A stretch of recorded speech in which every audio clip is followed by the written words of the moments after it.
Hello दोस्तों, आप लोगों का फिर से मेरे चैनल पर स्वागत है। और आज हम लोग पढ़ने वाले हैं भारत की मिट्टियों से संबंधित जो महत्वपूर्ण क्वेश्चन उनके बारे में। ये वीडियो इतना महत्वपूर्ण है कि भारत में जितनी भी मिट्टियाँ हैं लगभग उनसे संबंधित बनने वाले जो क्वेश्चन हैं उनको इस वीडियो में समाहित किया गया है। हमें उम्मीद है कि वीडियो आपको पसंद आएगी। अगर वीडियो आप पसंद करते हैं तो वीडियो को लाइक करिएगा, शेयर करिएगा और चैनल को सब्सक्राइब कर दीजिएगा। इसमें हम लोग मैप के साथ एक्सप्लेनेशन पढ़ेंगे, जानेंगे कि इन मिट्टियों से संबंधित कौन कौन से महत्वपूर्ण चीज़ें हैं जिनको ध्यान में रखना है। आगे देखते हैं, भारत के निम्नलिखित में से कौन सा बेसाल्ट लावा के अपक्षय के कारण निर्मित हुई है। भारत के निम्नलिखित में से कौन सी मिट्टी बेसाल्ट लावा के अपक्षय के कारण निर्मित हुई है। जलोढ़ मिट्टी, लेटेराइट मिट्टी, लाल मिट्टी, रेगर मिट्टी। इसे हम लोग रेगुर मिट्टी भी कहते हैं और काली मृदा भी कहते हैं। इसका जो आंसर है वह है रेगुर मिट्टी। रेगुर मिट्टी यानी कि काली मिट्टी का निर्माण बेसाल्टिक लावा के अपक्षय और अपर्दन की वजह से हुआ है। अगर हम इसके विस्तारित क्षेत्र के बारे में जानने की कोशिश करें, यानी कि यह मिट्टी भारत के किन किन क्षेत्रों में पाई जाती है, तो हम देखते हैं कि जो दक्कन ट्रैप वाला जो क्षेत्र है, यानी कि जो डेक्कन प्लेटू है, उस प्लेट का जो ऊपरी भाग है, जहाँ पे जैसे महाराष्ट्र है, मध्य प्रदेश, गुजरात और आंध्र प्रदेश और कर्नाटक वाला जो क्षेत्र है, जैसे ये वाला जो क्षेत्र दिख रहा है आपको, ये ब्राउन वाला, यही क्षेत्र ब्लैक मिट्टी का है। यानी कि यही क्षेत्र जो है वह रेगुर मिट्टी का है। और इस मिट्टी का जो निर्माण हुआ है बेसाल्टिक लावा, बेसाल्टिक जो लावा है, यानी कि एक समय ऐसा था जब एक दक्कन ट्रैप में वाले हिस्से में ज्वालामुखी का उद्गार हुआ। मैग्मा धीरे धीरे बाहर आया लावा के रूप में, और लावा धीरे धीरे ठंडा होकर के बेसाल्टिक रूप ले लिया। धीरे धीरे बाह्य बल लगा, जैसे हवा है, पानी है, और अन्य क्रियाओं की वजह से इसमें टूट फूट की स्थिति उत्पन्न हुई। इस टूट फूट की स्थिति उत्पन्न होने की वजह से ही हमें रेगुर या काली मिट्टी का प्राप्त होती है। इसका जो विस्तारित क्षेत्र है वह महाराष्ट्र है, मध्य प्रदेश है, गुजरात, आंध्र प्रदेश और कर्नाटक का कुछ हिस्सा। इन क्षेत्रों में ब्लैक मिट्टी यानी कि रेगुर मिट्टी या काली मिट्टी पाई जाती है। आगे देखते हैं, रेगुर किस मृदा का नाम है। लाल मिट्टी, जलोढ़ मिट्टी, काली मिट्टी, लेटराइट मिट्टी। तो जो काली मिट्टी है यानी कि जो ब्लैक सॉइल है, ये वाला जो हिस्सा है, इस हिस्से में जो मृदा पाई जाती है उस मृदा को हम लोग रेगुर मृदा या काली मिट्टी या ब्लैक सॉइल कहते हैं, जो बेसाल्टिक चट्टानों के टूट फूट के वजह से यानी कि अपक्षय और अपर्दन की क्रिया की वजह से ही निर्मित हुई है। आगे देखते हैं, रेगुर मिट्टी सबसे ज़्यादा है किस राज्य में। तो महाराष्ट्र में, तमिलनाडु में, आंध्र प्रदेश में, झारखंड में। इसका जो आंसर है वह है महाराष्ट्र। ये वाला जो हिस्सा है अधिकांशतः टाइम देखते हैं हम मैप में, ये महाराष्ट्र वाला हिस्सा है। महाराष्ट्र वाला हिस्सा, इस हिस्से में हम लोग बेसाल्टिक लावा से निर्मित और उसके अपक्षय से बनने वाली जो मृदा है, रेगुर मृदा या काली मृदा या ब्लैक सॉइल, वह महाराष्ट्र में पाई जाती है। इसके साथ साथ यह मृदा मध्य प्रदेश, यहाँ यानी कि मध्य प्रदेश का वह हिस्सा जहाँ पे दक्कन ट्रैप वाला हिस्सा जाकर के कन्वर्जन करता है, यानी कि मिलता है। फिर गुजरात का कुछ हिस्सा पे आता है, फिर हम लोग देखते हैं आंध्र प्रदेश का कुछ हिस्सा यहाँ पे आता है, और कर्नाटक का कुछ हिस्सा यहाँ पे आता है। यानी कि रेगुर मिट्टी का सबसे ज़्यादा विस्तार तो महाराष्ट्र में है, लेकिन उसके साथ साथ मध्य प्रदेश, गुजरात, आंध्र प्रदेश और कर्नाटक में पाई जाती है। आगे देखते हैं, दक्षिणी ट्रैप की रेगड़ मिट्टियाँ काली होती हैं। उन्होंने नहीं है इसमें, उसमें ह्यूमस प्रचुर मात्रा में होता है। कथन क्या है, तो कथन है दक्षिणी ट्रैप की रेगड़ मिट्टियाँ काली होती हैं। ये कथन पूरा सही है। फिर इसमें कह रहा है कि उनमें ह्यूमस की प्रचुर मात्रा होता है। इसमें जो कथन है वो सही है, किंतु जो कारण है वो क्या है, गलत है। कथन सही है लेकिन कारण क्या है, गलत है। यानी कि ब्लैक सॉइल में ह्यूमस की प्रचुरता नहीं पाई जाती है, यानी कि ह्यूमस बहुत ही न्यून पाया जाता है, नहीं के बराबर। इसलिए कथन सही है लेकिन कारण क्या है, गलत है। रेगड़ मिट्टियाँ यानी कि रेगुर मिट्टियाँ वो काली होती ही हैं। काली होने के पीछे उनका मूल कारण ये है कि वो क्या है, ज्वालामुखी के उद्गार से बनी है।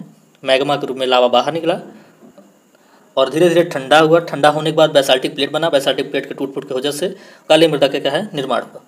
तो यहाँ पे जो क्वेश्चन है यानी कि जो कथन है, कथन तो सही है लेकिन कारण जो है क्या है, वो गलत है। आगे देखते हैं, भारत की निम्नलिखित मिट्टियों में से कपास की खेती के लिए कौन सी सर्वाधिक उपयुक्त है।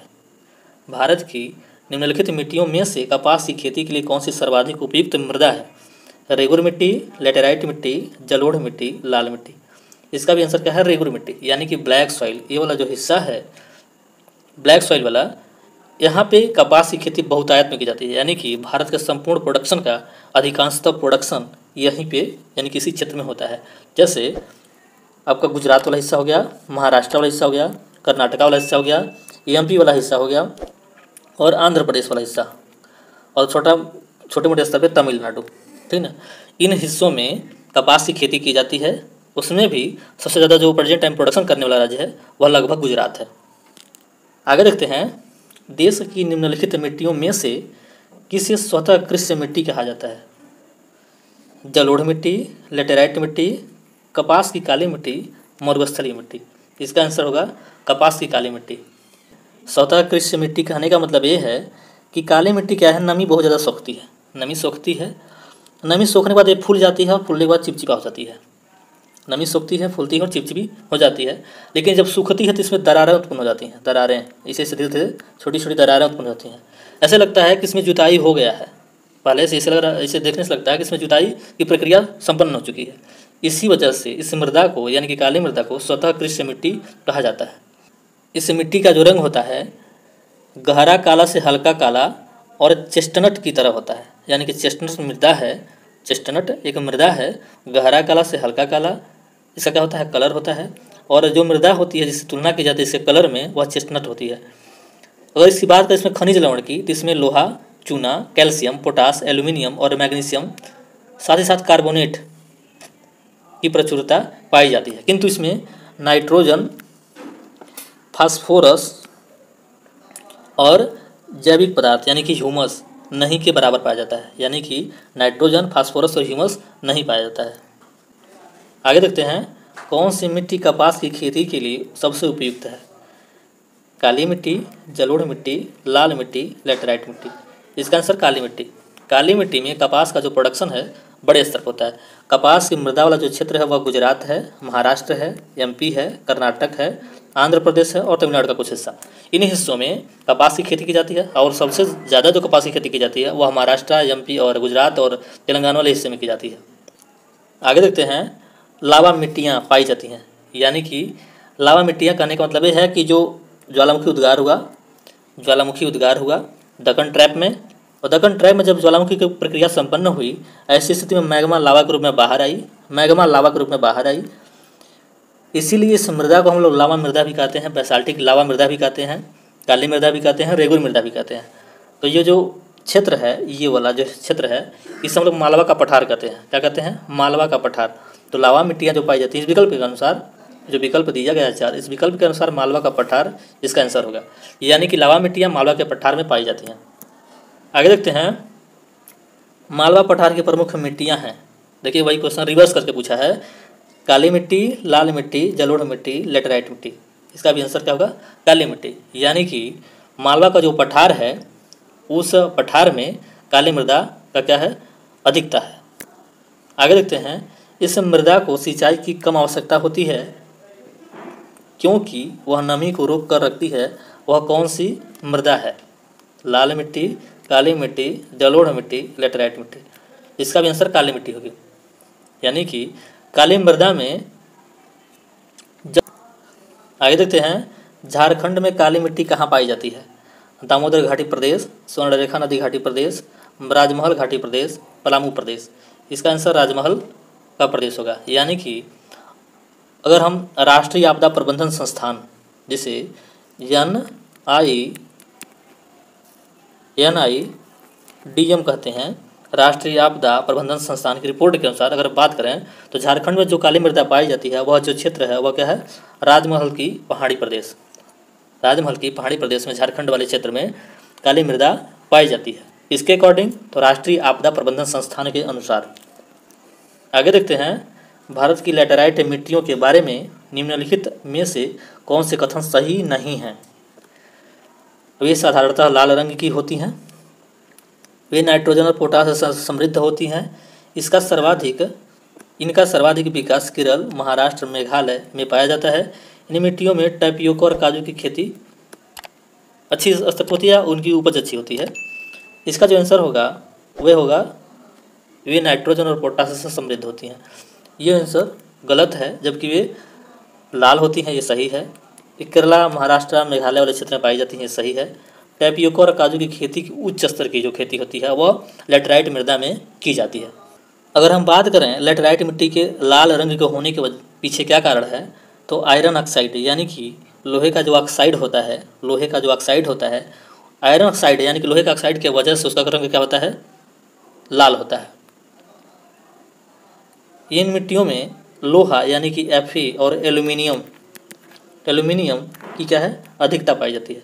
यानी कि आयरन और एल्यूमिनियम की क्या होती है, अधिकता पाई जाती है, जबकि नाइट्रोजन, पोटास, चूना और जैविक पदार्थ की क्या होती है, इसमें कमी होती है। नाइट्रोजन, पोटास, चूना और जैविक पदार्थ की क्या होती है, कमी होती है। इस मृदा का जो सर्वाधिक विस्तार है, वह जो क्षेत्र है वह केरला है। कौन सा है, तो केरला, महाराष्ट्र, मेघालय।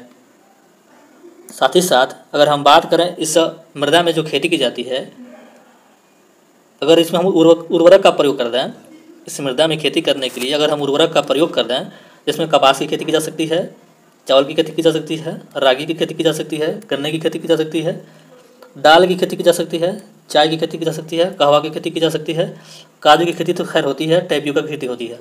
तो अगर हम उर्वरक के प्रयोग कर दें, तो उर्वरक के प्रयोग होने के साथ साथ टैपियोका और काजू की खेती तो ऑलरेडी हो रही है इसमें, लेकिन इसमें कपास, चावल, रागी, गन्ना, दाल, चाय और कहवा की खेती क्या कर सकते हैं आसानी से। आगे देखते हैं, लेटेराइट मिट्टी मिलती है कहाँ पे, यानी कि किस क्षेत्र में, किस प्रदेश में लेटेराइट मृदा पाई जाती है। उत्तर प्रदेश में ये नहीं होगा, पंजाब में यह भी नहीं होगा, हिमाचल प्रदेश यह भी नहीं होगा, ये होगा महाराष्ट्र। यानी कि महाराष्ट्र वाले क्षेत्र में लेटेराइट मृदा पाई जाती है। महाराष्ट्र के अलावा यह केरला और मेघालय, यानी कि इस वाले क्षेत्र में और इस वाले क्षेत्र में, मेघालय वाले क्षेत्र में और केरला वाले क्षेत्र में लेटेराइट मृदा पाई जाती है। लेटेराइट मृदा में आयरन ऑक्साइड की अधिकता होने की वजह से यह मृदा का रंग क्या होता है, लाल होता है। साथ ही साथ इसमें आयरन और एल्यूमिनियम की अधिकता पाई जाती है, लेकिन इसमें नाइट्रोजन, पोटास, चूना और जैविक पदार्थ की क्या होती है, कमी होती है। इसमें जो खेती होती है मुख्यतः वह काजू और टैपियोका की खेती की जाती है। आगे देखते हैं, लेटेराइट मिट्टियों का प्राधान्य है, यानी कि लेटेराइट मिट्टियाँ मुख्य रूप से यानी कि बड़े स्तर पर किन क्षेत्रों में पाई जाती हैं। मालाबार तटीय प्रदेश में, ये सही है, बाकी कोरोमंडल ये गलत है, यह भी गलत है, यह भी गलत है। यानी कि बुंदेलखंड में नहीं पाया जाता है, बागेलखंड में नहीं पाया जाता है, कोरोमंडल तटीय प्रदेश में नहीं पाया जाता है। इनका जो प्रधान है यानी कि सबसे ज़्यादा जो पाया जाता है वह क्या है, मालाबार तटीय प्रदेश। ये केरला वाला जो हिस्सा है, केरला और कर्नाटका का जो हिस्सा है, कुछ हिस्सा तमिलनाडु का कुछ हिस्सा जो है वह क्या है, मालाबार तटीय प्रदेश में लेटेराइट मृदा की क्या है, प्रधानता पाई जाती है। आगे देखते हैं, निम्नलिखित कथनों में से कौन लेटेराइट मिट्टियों के लिए सही नहीं है। कौन लेटेराइट मृदा के लिए सही नहीं है, वे आर्द्रता अपक्षालित प्रदेशों की मिट्टियाँ हैं, वे बहुत ही अपक्षालित मिट्टियाँ हैं, उनकी उर्वरता कम होती है, इनमें चूना प्रचुर मात्रा में पाया जाता है। क्या है इसका जो आंसर है वह है डी, यानी कि लेटेराइट मृदा के संबंध में जो कथन नहीं सही है वह है इनमें चूना प्रचुर मात्रा में पाया जाता है। इनमें जो मुख्य रूप से पाया जाता है वह आयरन पाया जाता है और एल्यूमिनियम पाया जाता है। एल्यूमिनियम Fe और Al प्रचुरता में पाया जाता है, लेकिन इसमें नाइट्रोजन, पोटास, चूना जैविक पदार्थ की क्या होती है, कमी पाई जाती है। आगे देखते हैं, भारत में निम्नलिखित में से कौन सा मृदा प्रारूप लोहे का अतिरेक होने के कारण अनुर्वर होता जा रहा है। मरुस्थलीय बालू, जलोढ़, लेटेराइट, काली मिट्टी।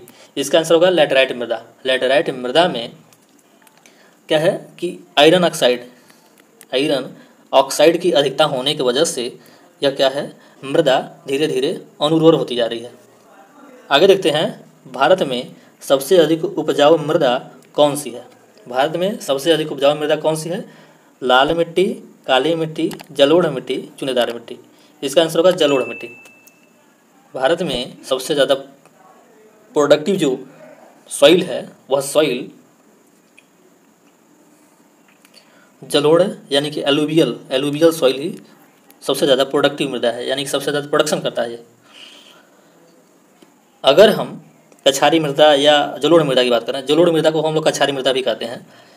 ये नर्मदा के, गंगा के, ब्रह्मपुत्र के और सिंधु नदी तंत्र मतलब झेलम, रावी जो कुछ है गंगा का नदी तंत्र में गंगा यमुना जो कुछ नदियाँ हैं, और ब्रह्मपुत्र की जो नदियाँ हैं, और साथ साथ नर्मदा गोदावरी कृष्णा कावेरी जो नदियाँ हैं, यानी कि इधर महानदी गोदावरी कृष्णा कावेरी, इधर नर्मदा ताप्ती, और इधर से आपका सिंधु नदी तंत्र, इधर गंगा नदी तंत्र, इधर ब्रह्मपुत्र नदी तंत्र।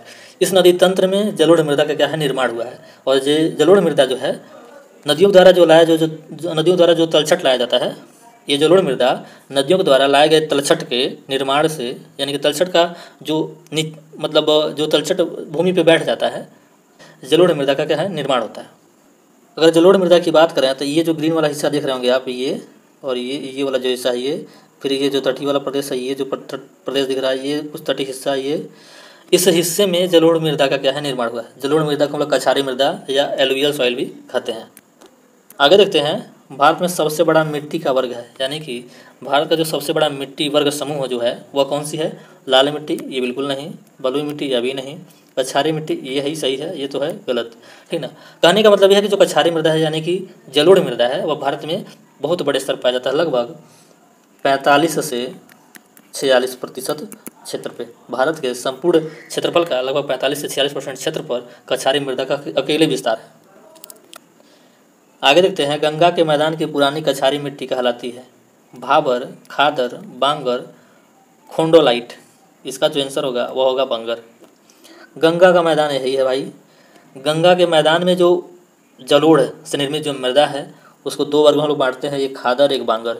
खादर वह मृदा होती है जो नवीन जलोढ़ से निर्मित होती है, लेकिन जो पुरानी जलोढ़ से निर्मित होती है उसे हम लोग बांगर मृदा कहते हैं। बांगर मृदा में प्रत्येक वर्ष बाढ़ की अवस्था नहीं बनती है, जबकि खादर वाले जो क्षेत्र होते हैं, यानी खादर मृदा वाले जो क्षेत्र होते हैं, प्रत्येक वर्ष बाढ़ग्रस्त होते रहते हैं। नहीं, अगर हम बांगर की बात करें तो बांगर में भी पहले बाढ़ की अवस्था बना करती थी, लेकिन अब उसकी क्या है, इंटेंसिटी धीरे धीरे कम होती जा रही है। और ये मृदा जलोढ़ की सबसे पुराना प्रतिरूप है, यानी कि सबसे पुराना रूप जो है वह क्या है, बांगर है जलोढ़ मृदा के लिए। आगे देखते हैं, निम्नलिखित में से किस प्रकार की मृदा की जल धारण क्षमता सबसे कम होती है। बलुई दोमट, दोमट बालू, मटियार दोमट, दोमट। कहने का मतलब ये है कि जो बलुई दोमट मृदा है, बलुई दोमट मृदा, उसकी क्या जल धारण की जो क्षमता है सबसे कम है। इसके पीछे मूल रीज़न ये है कि इनमें जो रवे पाए जाते हैं, इनमें जो रवे पाए जाते हैं, जो छोटे छोटे कण होते हैं, बाकी मृदाओं की तुलना में बड़े होते हैं। बाकी मृदाओं की तुलना में बड़े होने की वजह से इनमें अंतरावकाश पाया जाता है। अंतरावकाश पाने की वजह से ज़्यादा होती हैं। इन अंतरावकाश के होने की वजह से ही मृदा से जो वाटर होता है वेपोरेट हो जाता है, वाष्पित हो जाता है। इस वजह से इस मृदा की जल धारण क्षमता क्या होती है, कम हो जाती है। आगे देखते हैं, दुमटी या लोम मिट्टी में मिट्टी का कौन सा कण मिलता है, यानी कि दोमट मिट्टी में मिट्टी का कौन सा कण, बालू कण, चिकना कण, पांसु कण, सभी प्रकार के कण। कहने का मतलब यह है कि यह जो दुमटी या लोम जो मृदा है उनमें कौन कौन से कण पाए जाते हैं। तो बालू कण भी पाया जाता है, चिकना कण भी पाया जाता है, पांसु कण भी पाया जाता है, यानी कि सभी प्रकार के जो कण है इसमें पाए जाते हैं। आगे देखते हैं, पश्चिमी राजस्थान की मिट्टियों में किसकी मात्रा अधिक है। पश्चिमी राजस्थान की मिट्टियों में किसकी मात्रा अधिक है, एल्यूमिनियम की बिल्कुल नहीं, कैल्शियम की, ये सही है, बाकी क्या है, गलत है। यानी कि पश्चिमी राजस्थान की जो मृदा है, यानी कि ये वाला जो हिस्सा है, इस मृदा में जिस मात्रा की, यानी कि जिस तत्व की सबसे अधिक मात्रा पाई जाती है वह है कैल्शियम। आगे देखते हैं, निम्नलिखित में से कौन सी फसल मृदा को नाइट्रोजन से भरपूर कर देती है। हम लोग आज से नहीं, 9th 10th में जब हम लोग बायोलॉजी पढ़ा करते थे, जीव विज्ञान पढ़ते थे, तो उसमें लोग पढ़ते थे कि जो दलहनी फसलें होती हैं, दलहनी जो फसलें होती हैं, उन दलहनी फसलों में एक जीवाणु पाया जाता है, राइजोबियम। राइजोबियम जो जीवाणु पाया जाता है, उस राइजोबियम जीवाणु के वजह से नाइट्रोजन फिक्सेशन होता है, यानी कि नाइट्रोजन का स्थिरीकरण होता है उन पौधों में, और धीरे धीरे ये मृदा में नाइट्रोजन क्या होता है, संचित हो जाता है। संचित होने की वजह से मृदा की जो प्रोडक्टिव क्षमता है, उत्पादन जो क्षमता है, वह क्या होती है, धीरे धीरे बढ़ने लग जाती है।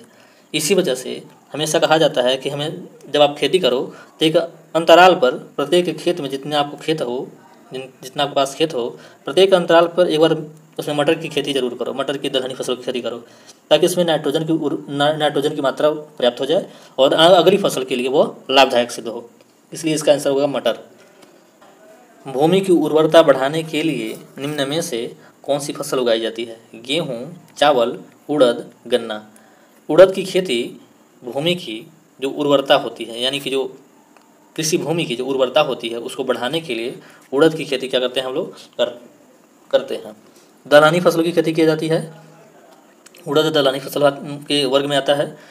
कहने का मतलब ये है कि दलहनी फसलें में जो राइजोबियम नामक जीवाणु होता है वो नाइट्रोजन का क्या करता है? फिक्सेशन करता है।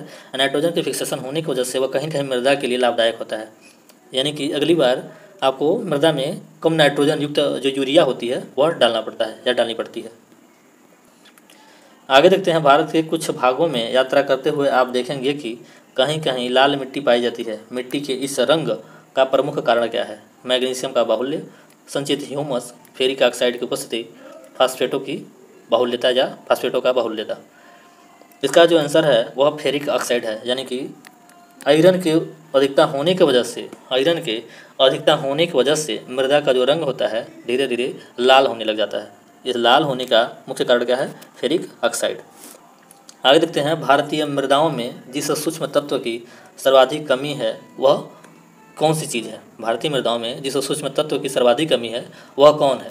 तो इसमें सबसे कमी किस चीज़ की पाई जाती है? तो जस्ता की कमी भारतीय मृदाओं में सर्वाधिक स्तर पे है, यानी कि सर्वाधिक मात्रा में जस्ता की कमी भारतीय मृदाओं में पाया जाता है, जबकि तांबा, लोहा, मैग्नीज की उपस्थिति ठीक ठाक स्तर पे है। आगे देखते हैं, करेवास मृत्तिका जो जाफरान केसर का एक स्थानीय प्रकार के उत्पादन के लिए उपयोगी है पाई जाती है। यानी कि करेवास जो मृदा है वह कहाँ पाई जाती है? कश्मीर हिमालय, गढ़वाल हिमालय, नेपाल हिमालय, पूर्वी हिमालय। इसका जो आंसर है वह है कश्मीर हिमालय।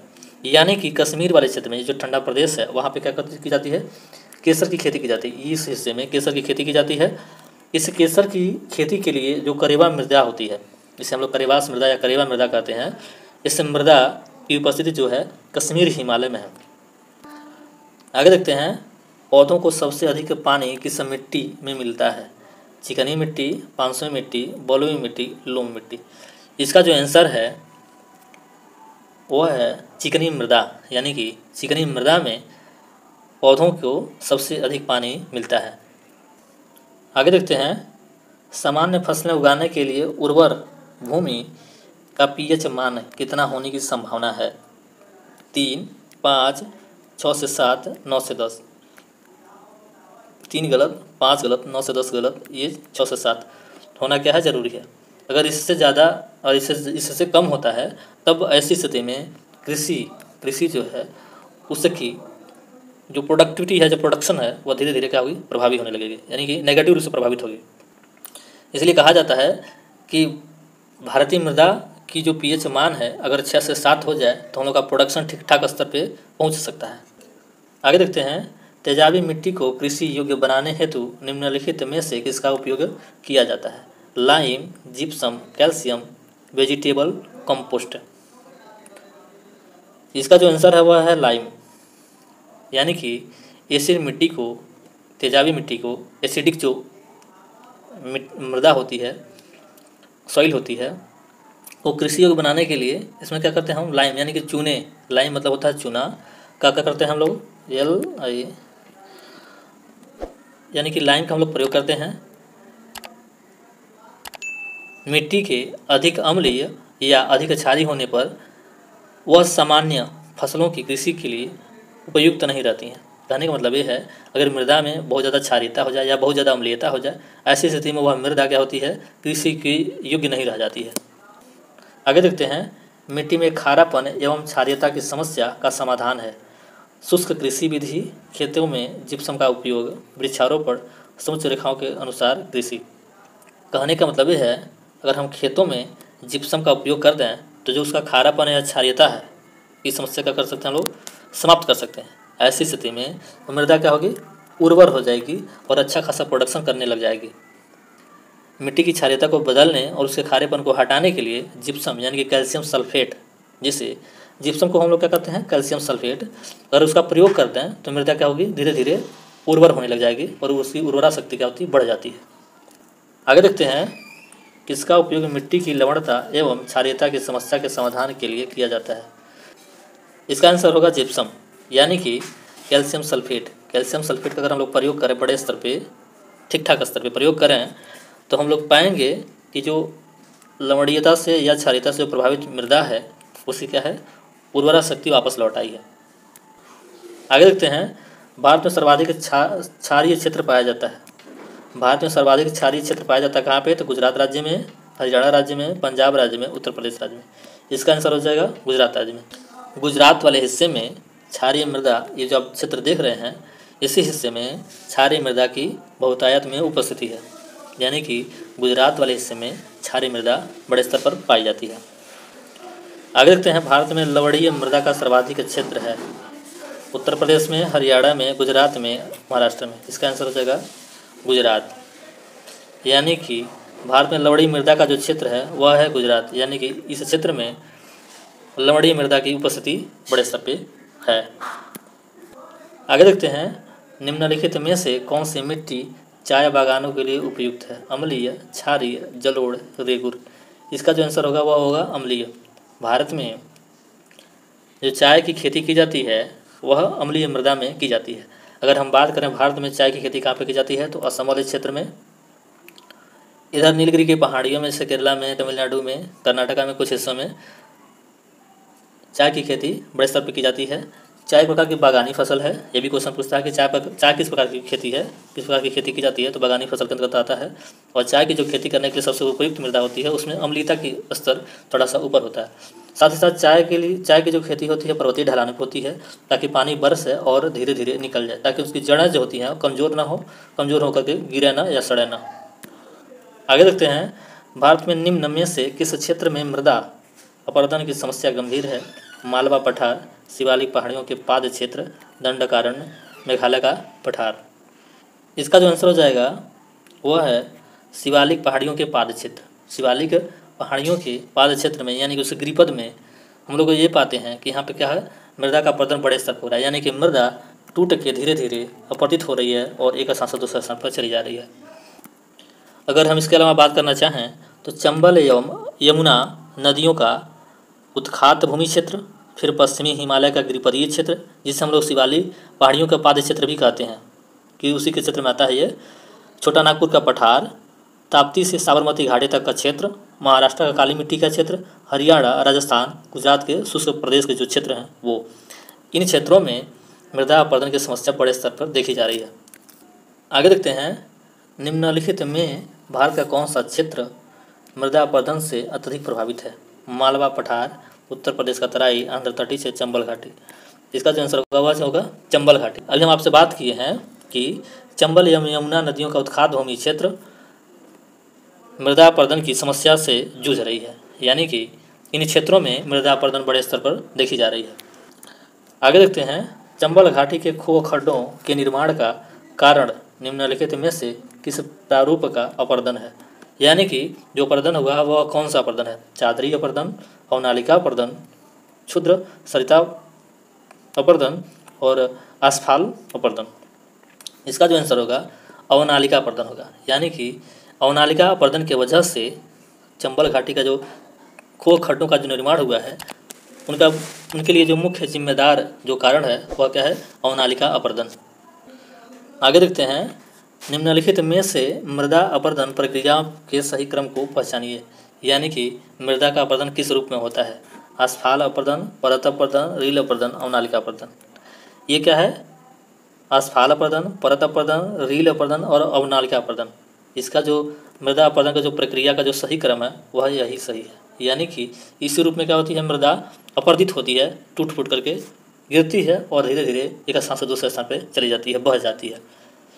और अगर हम आस्फाल अपरदन की बात करें कि आस्फाल अपरदन क्या होता है, तो हम देखते हैं कि वर्षा की बूंदों की मिट्टी पर, जैसे वर्षा की जब बूंद होती है, जब गिरती है मिट्टी पे, क्या होती है, मृदा के जो कण होते हैं क्या होते हैं, पृथक हो जाते हैं, पृथक्करण हो जाता है, टूट जाता है, बाहर हो जाता है मृदा से, मूल मृदा से निकल करके बाहर हो जाता है। और आस्फाल या बौछार या बूंदाघात की वजह से इसका क्या होता है, अपरदन हो जाता है और धीरे धीरे मृदा का स्थान से दूसरे स्थान तक चली जाती है। यानी कि कह सकते हैं कि आस्फाल जो अपरदन होता है उसके पीछे मूल जो कारण है वह वर्षा की बूंदें हैं। अगर हम परत अपरदन की बात करें कि परत अपरदन क्या होता है, तो जब मिट्टी जल के साथ बहने लग जाती है, यानी कि मिट्टी, मान लीजिए मिट्टी है, अरे जल आ जा, यहाँ से बह करके मिट्टी यहाँ चली गई, जिसे हम लोग क्या कहते हैं, परत अपरदन। अगर हम रील अपरदन की बात करें, रील अपरदन यानी कि रील इरोजन की बात करें, तो जब मिट्टी में छोटी एवं कम गहरी नालियों बन जाती हैं। कहने का मतलब ये है कि मान लो ये मृदा है, मान लो कोई प्लेट है मृदा की, धीरे धीरे नालियाँ बन गई छोटी छोटी, इसी को हम लोग क्या कहते हैं, और नालियों के सहारे पानी आता है और पानी धीरे धीरे मृदा को अपने साथ लेके जाता है नाली के साथ। तो इसे हम कहते हैं रील अपरदन। इसे हम क्या कहते हैं, रील अपरदन। अगर हम इसे अवनालिका अपरदन के बारे में जानना चाहें, जैसे अवनालिका अपरदन क्या होता है, तो जब रील अपरदन की नलियाँ, जैसे अगर हम बात करें जो हम बनाए थे अभी ये जो नालियों के बारे में, ये अगर ये नालियाँ चौड़ी हो जाएँ, मोटी बड़ी हो जाएँ, चौड़ी हो जाएँ, तो क्या होती हैं, ये बड़े खो खड्ड का निर्माण करती हैं, यानी कि बड़े बड़े ऐसे ऐसे बन जाती हैं ये ऐसे। तो ये जो बड़ा भाग होता है गहरा सा, उसी को हम लोग क्या कहते हैं, अवनालिका अपरदन। यानी कि अस्फाल अपरदन सबसे पहले, फिर परत अपरदन, फिर रील अपरदन, फिर अवनालिका अपरदन। ये क्या है, सही अनुक्रम है, सही क्रम है। आगे देखते हैं, कृषि भूमि में कृषि के पौधे उगाने से भूमि का अपरदन अधिकतम तीव्रता से होता है। सोरघम, आलू, गेहूँ, चावल। यानी कि अगर हम सोरघम की खेती करने लग जाएं, इसके वजह से क्या होता है, जो मृदा क्या होती है, टूटती फूटती है और धीरे धीरे अपरदित होने लग जाती है। आगे देखते हैं, कौन सा तरीका मिट्टी की उर्वरता प्राप्त करने का नहीं है। यानी कि मिट्टी की उर्वरता किस प्रक्रिया से नहीं प्राप्त की जा सकती है, फसल चक्र से तो की जा सकती है, बीज संशोधन से, मिश्रित खेती से, बहुफसली खेती से। बीज संशोधन से, अगर बीज में हम कुछ परिवर्तन कर दें तो उससे क्या फर्क पड़ने वाला है, फसल चक्र होना चाहिए। यानी कि एक जैसे होता है ना कि गर्मी में कुछ और, ठंडी में कुछ और, फिर गर्मी में कुछ और, ठंडी में कुछ और, यानी कि एक अनुक्रम के हिसाब से होता है। मिश्रित खेती, एक साथ कई फसलें लगाई जाती हैं, बहुफसली खेती, कई फसलें साथ में लगाई जाती हैं। तो इससे क्या होती है, मृदा की क्या होती है, उर्वरता बनी रहती है, जबकि बीज संशोधन से उससे विशेष कोई प्रभाव नहीं पड़ता है। आगे देखते हैं, फसल चक्र आवश्यक है किस लिए, पादपों में प्रोटीन वृद्धि हेतु, बिल्कुल नहीं। विभिन्न फसलों की प्राप्ति हेतु, बिल्कुल नहीं। मृदा की उर्वरा शक्ति में वृद्धि हेतु, ये बिल्कुल सही है। मृदा की नमी को बनाए रखने हेतु, ये क्या है, बिल्कुल गलत है। यानी कि जिसका तीसरा आंसर हुआ क्या है, करेक्ट है, यानी कि सही है। यानी कि मृदा की उर्वरा शक्ति तभी बनी रहेगी जब फसल चक्र चलता रहेगा। यानी कि अगर हम एक ही फसल को बार बार एक ही जगह पर लगाएं तो धीरे धीरे क्या होगी, मृदा अनुर्वर हो जाएगी, उर्वरता नहीं रह जाएगा। आगे देखते हैं, भारत में मृदा अपक्षय समस्या निम्नलिखित में से किससे संबंधित है। वेदिका कृषि से, वनोन्मूलन से, उष्णकटिबंधीय जलवायु से, इनमें से कोई नहीं। इसका जो आंसर है वनोन्मूलन। वनोन्मूलन मतलब होगा कि वनों की कटाई। अगर वनों की कटाई हम लगातार करते रह जाएंगे, वनों के रहने से फ़ायदा ये है कि भाई हमें तो शुद्ध ऑक्सीजन मिलता है, पहली बात ये। दूसरी बात ये कि जो वायुमंडल में कार्बन डाइऑक्साइड होता है, CO2 होता है, उसे ग्रहण करती हैं। साथ ही साथ ये जो पेड़ पौधे होते हैं, मृदा को क्या करते हैं, अपने में बांध के रखते हैं। जैसे उनकी जो जड़ें होती हैं, मृदा क्या करती हैं, बांध के रखती हैं। इससे इसमें टूट फूट की समस्या नहीं देखी जाती है, उसमें अपक्षा नहीं होता है, अपरदन जैसी प्रक्रियाएँ नहीं देखने को मिलती हैं। इसीलिए आज जो समस्या है, अपक्षय की जो समस्या है, उनमें सबसे बड़ा कारण अगर हम देखें तो वनोन्मूलन सबसे बड़ी समस्या के रूप में सामने आता है। आगे देखते हैं, मृदा अपरदन रोका जा सकता है अति चराई से, बिल्कुल नहीं। वनस्पति के उन्मूलन से, ये भी नहीं। वन रोपण द्वारा, ये सही है। पक्षी संख्या में वृद्धि करके, ये नहीं। यानी कि तीसरा आंसर क्या होगा इसका, सही होगा। यानी कि मृदा अपरदन रोका जा सकता है।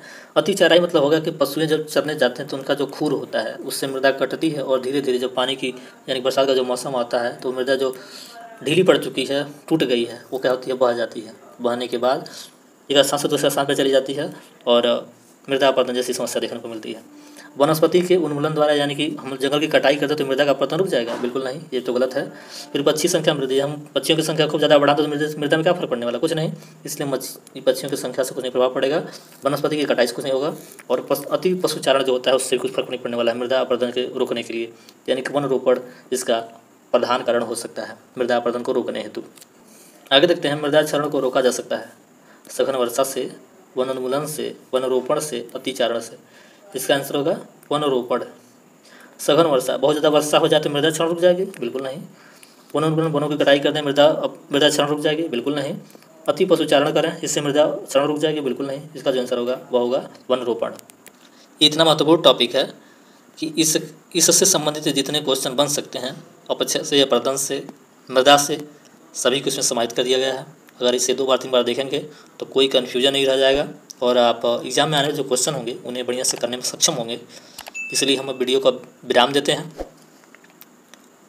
अगर वीडियो आपको पसंद आई तो वीडियो का लाइक करिएगा शेयर करिएगा और चैनल को सब्सक्राइब कर दीजिएगा। धन्यवाद।